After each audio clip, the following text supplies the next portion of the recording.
আসসালামু আলাইকুম। জ্যোৎস্না রান্নাঘর থেকে আপনাদেরকে স্বাগতম।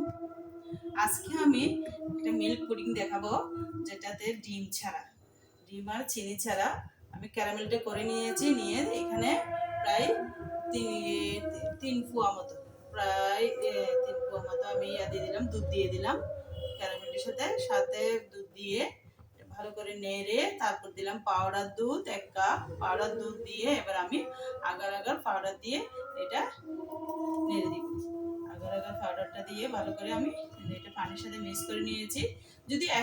যদি পাউডারটা শুধু দিতে যে তাহলে দলা পেকে যাবে, সেজন্য আমি এভাবে করে পানির সাথে মিক্স করে আগার আগার পাউডারটা দিয়ে দিই। দিয়ে এবার আমি কিছুক্ষণ নাড়াচাড়া করে আমি কিছুক্ষণ 10 মিনিট নাড়াচাড়া করে তারপর নামিয়ে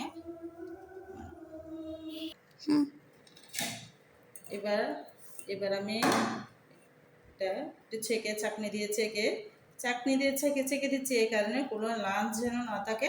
লাঞ্চ থাকলে জমাট বাঁধতে একটু হবে।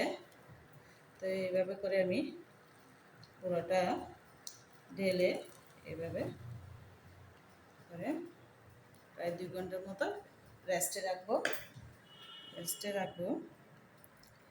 আমার এখানে অনেকগুলো জমাট হয়ে গেছে। আসলে তাড়াহুড়া করাতে মেয়ে স্কুল থেকে আসছে, এখন বাহানা করছে সে আজকে এটা বিকেলে নাস্তাটা করবে। বাচ্চাদের তো শেষ নাই, এক এক দিন।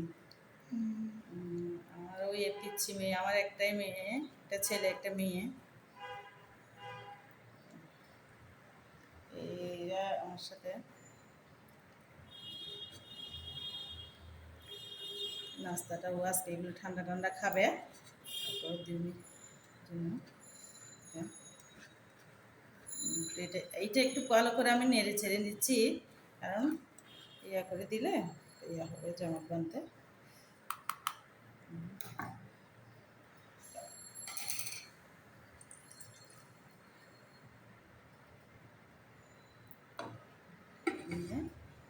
দেখি দিলে